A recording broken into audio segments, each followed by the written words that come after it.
If you want to write stories your readers will love, there are 3 things you need to do. Understand storytelling principles, see how other writers have applied the principles, and then use them in your own work. Here on the Story Nerd podcast, our goal is to demystify story theory. We'll help you with the first 2 steps so that you can get started with the third. My name is Valerie Francis. I am a writer and a story editor, and I teach women who are writing in all genres how stories work so they can finish the books faster and without frustration. And I'm Melanie Hill, writer, editor, and poet, and I help writers identify and solve their story problems. On today's episode, Melanie pitched The Incredibles so we can study The Shadow. This 2004 film was written and directed by Brad Bird. Of course, there will be spoilers because we can't talk about the movie without talking about the movie. And as always, we would love it if you could help other writers find our show by leaving a rating and review. For Apple Podcast listeners, you can do it from your phone. Go to the show's landing page, scroll to the bottom, click the 5 stars, add a word or two if you feel like it. Really, that's all there is to it. Okay, Melanie, The Incredibles, one of my favorite films.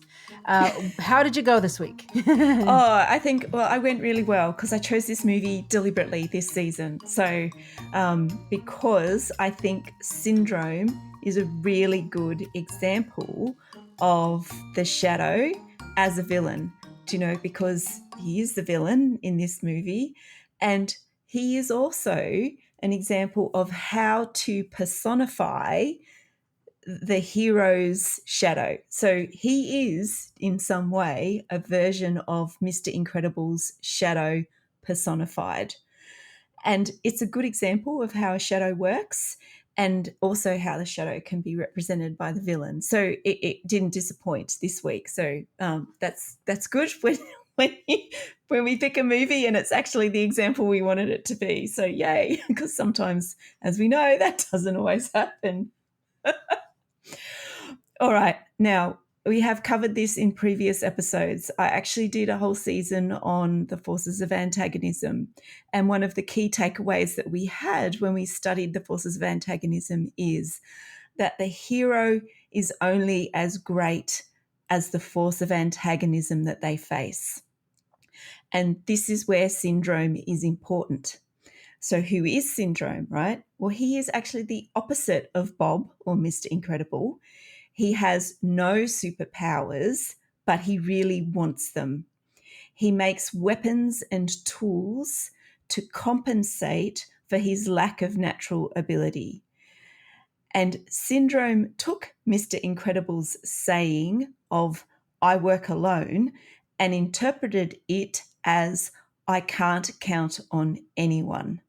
So it's a really interesting way that Syndrome takes that saying and then it's like morphs it into something that's actually quite negative.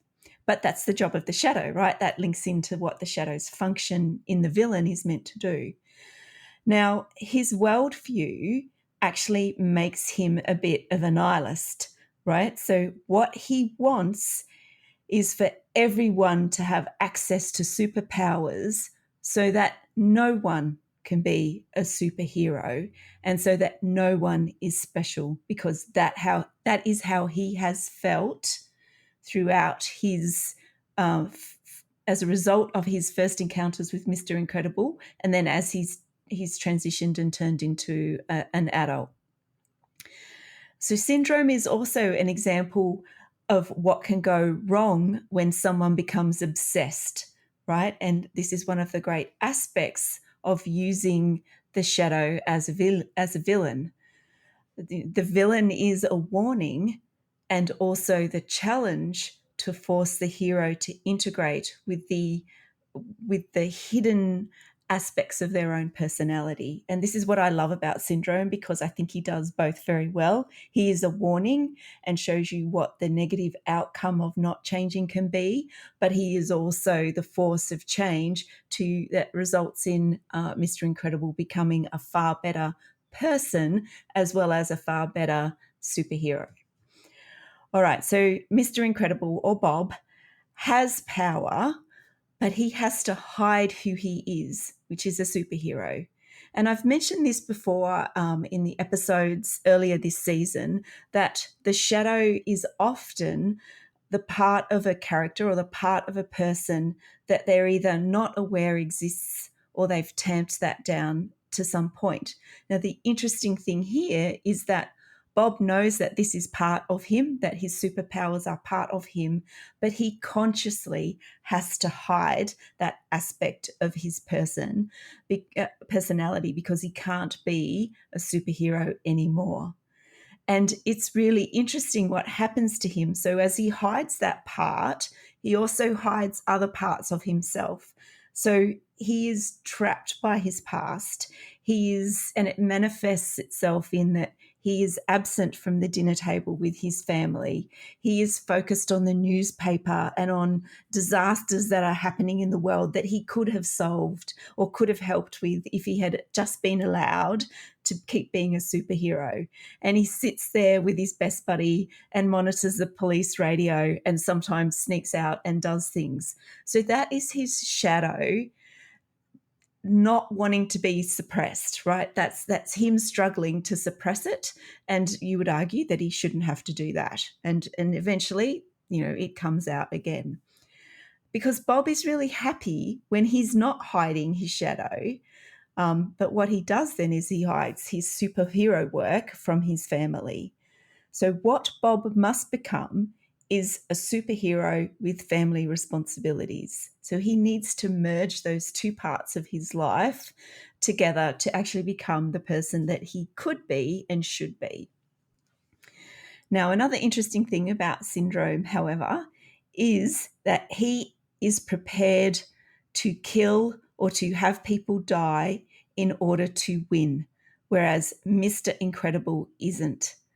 So Syndrome sees domination as strength, whereas Mr. Incredible is stronger with his family. And so he's stronger when he has something to fight for or worthy to fight for. So the contrast between the two characters is actually stated, because it's a children's movie, it's actually stated by Mirage after Syndrome shows her that he is prepared to let her die as part of his revenge plot. And she says to him, and I quote, "Valuing life is not weakness, and disregarding life is not strength," end quote. So that's really obvious there when she says that about the contrast between Syndrome and Mr. Incredible. And it's actually a really good point, and it's a valuable thing to learn or thinking about as you're writing and you're comparing your villain with your hero. So just keep that in mind. Now, valuing the life of his family, so Bob's family, and nearly losing them is how Mr. Incredible becomes a better version of himself. And eventually he works with his family and Frozone to defeat Syndrome. Now, it's Syndrome's job to bring out Mr. Incredible's shadow so that Mr. Incredible can become a fully integrated person. But what that means is that Syndrome does not change. Syndrome is not a change character. He is a constant character, right? So the villain is a constant character, but his job as a constant character is to force Mr. Incredible to change, and he does that. Now, while we can see how dysfunctional Bob or Mr. Incredible is in the superhero reassignment program, so when he's suppressing his superhero powers, he's actually half the person that he used to be. But unlike the protagonists in the other movies, which we've watched so far, and I've mentioned this before, is that he's actually aware of his shadow, and it's his shadow because he's forced to hide his identity. Now, it's interesting to note that it's not until his hidden identity is allowed to flourish and that he is forced to use his superpowers to save his family and stop hiding that he becomes the best version of himself. And that is really set up at the beginning of the movie. So it's not necessarily surprising by the end that that's how it turns out for Mr. Incredible. it's still really well set up. And the transition from Mr. Incredible being depressed and down and absent from his family to fully integrated with his family and with his superpowers is a really interesting story to watch and see it unfold.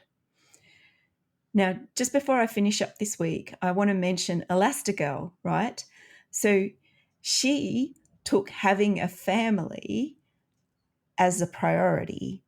So she adapted to her new role as a mother in hiding much better than Mr. Incredible adapted to his role as a father. And she kind of forgot her superhero persona. So she puts that aside and it becomes her shadow, but she seems to adapt to that transition and that change a lot better than Mr. Incredible did. And while Elastigirl is holding her family together and supporting Bob, she is hiding who she really is. Now, Helen, or Elastigirl, is the best version of herself when Violet, Dash, and Elastigirl go to rescue Mr. Incredible. Her transition into a fully integrated person is less dramatic than Mr. Incredible's because she has made a choice to prioritize her family. However, her choice does come at a cost. The kids aren't happy until they too are free to be who they are and to use their superhero powers. So it's an interesting contrast with Elastigirl's shadow compared to how Mr. Incredible responds to having to suppress his personality. And I'll leave that there. I think I could say a lot more about why that's the case, but I think it's pretty obvious. But anyway, Valerie, how did you go this week with your area of study? All right, so I am continuing my study of the hero's monologue this week, and I have to say, Pixar has approached it in a different way than we have seen so far this season. And I think it has to do with the age of the audience. I'm not sure, of course, but that seems reasonable to me. So let me just start by giving you a quick refresher about the theory that's at work here. All right. So the hero's monologue is all about explaining to the reader why the protagonist is doing what she's doing. Because if that's not clear, the reader is going to get confused. She's not going to care about what's happening, and she's not going to understand the point of it all. When the going gets tough for the hero, if the reason for the hero's actions aren't clear, the reader is going to think to herself, well, why doesn't the hero just stop? Right? There's got to be a logical reason that the reader understands that the hero cannot stop going after their object of desire. Otherwise, they will give up. Right? Like, and you haven't got a story. Right? Your story's going to be really short. All right. So the why, the reason that the character is doing what they're doing, and I want you to really listen to this closely because it's important. The why, the motivation, the reason for them doing what they're doing is connected to the stakes of the story. The reason the hero is acting is because if they don't, they stand to lose something or something bad is going to happen and, something like that. So let's just think back to the proposal that we studied a couple of weeks ago. If you haven't listened to that episode, really go back and listen to it because there's quite a few lessons that came out of that, even though it's a rom-com and we might pass it off as just sort of being a light and fluffy kind of a throwaway film. There's actually a lot of really solid craft stuff happening there, which is one of the reasons why it's so popular and people keep going back to it, by the way. Even if you haven't heard that episode, it's a really popular film. Chances are you have seen it, so you're going to understand what I'm about to say. Okay.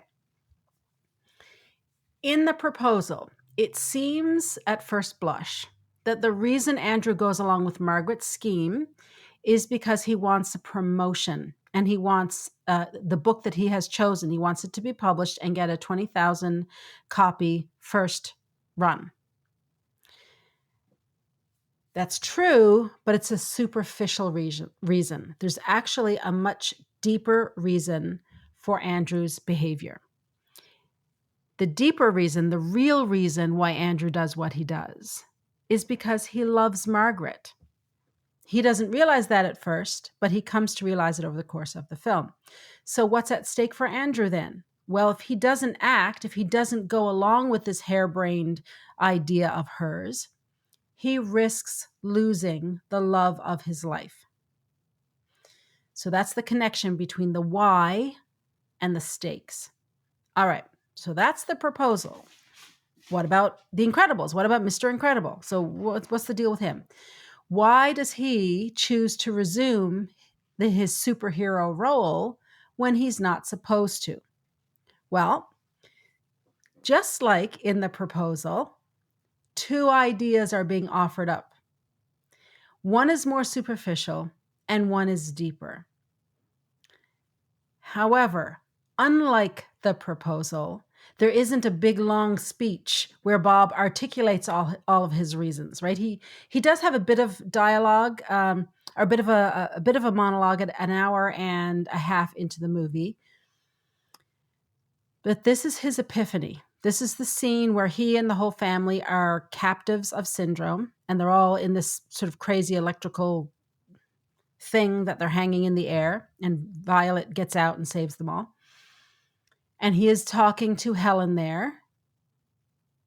And it's the closest thing to a monologue that Mr. Incredible has in the movie.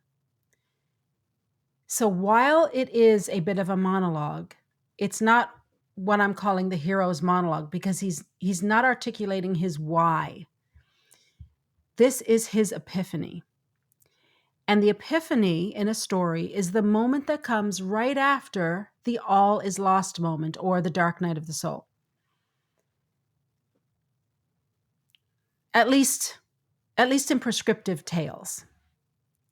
Okay, now I'm pausing there because I realize that I just sort of threw out a whole bunch of theory. Like, that was a big mouthful of stuff that I just said.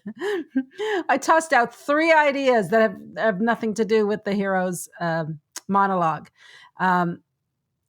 So you know what? I'm going to put a pin in that for now, though. I think I might come back and study it in a future season. For now, don't worry about it. Just understand that when Bob is explaining that his family is actually his greatest adventure, that's his epiphany. It is not this hero's monologue thing that I'm talking about this season.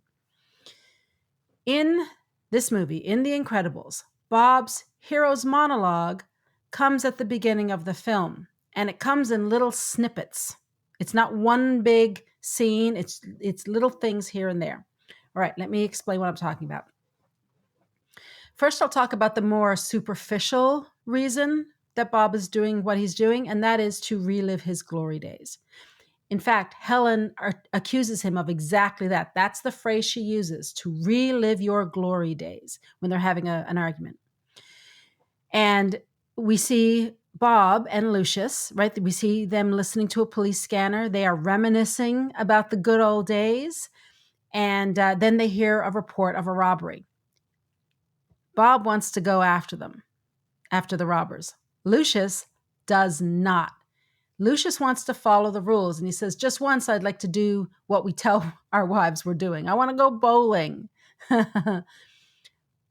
But Bob gets really excited, and Lucius ends up caving to the peer pressure. Now, this scene is really interesting because just when we expect to hear Bob giving his hero's monologue, the scene cuts away to Mirage sitting in another car, observing them. And in fact, she's observing Frozone. She doesn't recognize that Bob is Mr. Incredible, because when she's on the phone, she says, he's just sitting in the car and the fat guy is with him. Right? So the fat guy is actually Mr. Incredible. So she's actually has spotted Lucius as Mr. Frozone. She hasn't at this point realized it's Mr. Incredible, but she figures it out pretty quickly. All right. So that's one example. A few minutes later, when Bob is listening to the mission, right, on the what I call an iPad. I don't know if it's supposed to be an iPad, but Mr. Incredible gets his mission from Mirage, and he's watching the video. This is, by the way, this is his call to adventure. Mirage actually reinforces the superficial why, and she actually says, quote, "You can still do great things, or you can listen to police scanners." And this idea of him reliving his glory days is reinforced yet a third time when we see Bob, right after this video message, looking at a wall of framed news articles and magazine covers, all highlighting his successes from the past when he was recognized as Mr. Incredible and allowed to be the superhero that he is. So, yes, it seems from all this that Bob's true why is that he wants to relive his glory days. And I think it's important to have that in a children's film and to really hammer it home over and over again, because the kids need to understand why he's doing what he's doing. Okay. They need the repetition. However, and reliving the glory days is fine as a why as far as it goes. Absolutely. However, this is Pixar. This is early days of Pixar when they were really good. They are so clever at storytelling that they are able to weave a much deeper reason for Bob's actions into this children's story. And this deeper reason, I think children pick up on as well. I don't think they have any trouble understanding it. And I think it's the real motivation behind his actions. And it is also mentioned multiple times. When Bob and Lucius are listening to the police scanner, Bob says to Lucius, "You don't want to protect people?" That's clue number one. Clue number two, when Bob gets home later that night and he and Helen are fighting, Bob says, "I performed a public service. You act like that's a bad thing." Okay, clue number two, right? Clue number three, when Bob gets called to his boss's office and his boss is Mr. Huff, and Huff is yelling at him because the customers are actually making successful insurance claims, Bob says, quote, "We're supposed to help people." He sees a pedestrian being mugged, and then he says, "That man needs help." So that's 4 different instances. We have a 5th instance. When Mr. Huff is in the hospital and Bob is out talking to the NSA agent, he explains his behavior by saying, quote, "Someone was in trouble. I had to do something." So yes, we had, I think it was 3 instances of the superficial reliving the glory days reason, but we had 5 different times where Bob articulates his real motivation is because he is someone who is a public servant. He protects people. He helps people. When people are in trouble, he's there. That's who he is. He is a protector. That's how he is wired. He can't help himself.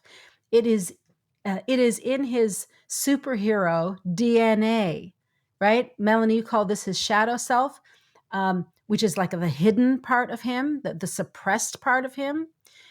This is his authentic self, and he is compelled to do it. So why does he do it? Because he has to. Just like us as artists. Why are you writing novels? Because we have to.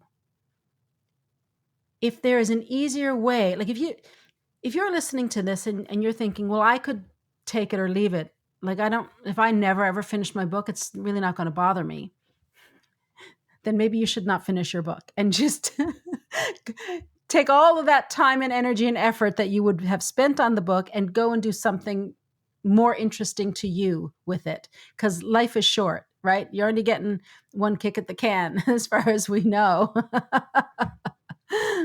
But those of us who stick with this for the long term, until for as long as it takes to achieve whatever goals we've set for ourselves, we do it because we're compelled to do it. It's who we are. It's our authentic selves rising to the surface. That's the real reason. That's our why for why are we writing a book?